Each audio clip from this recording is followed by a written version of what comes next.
तो दोस्तों सबसे पहले हमें प्ले स्टोर ओपन करना है।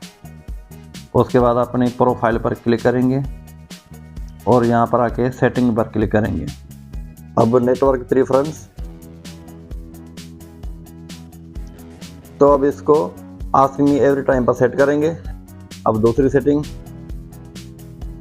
सेट करेंगे, डोंट ऑटो अपडेट ऐप्स, ये भी हमारी सेटिंग बंद हो गई।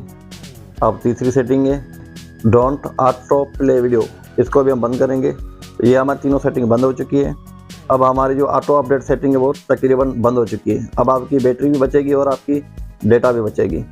तो ये सब बहुत आसान तरीका था, कोई मसला नहीं था। आप इसको सेटिंग करके बंद कर सकते हो।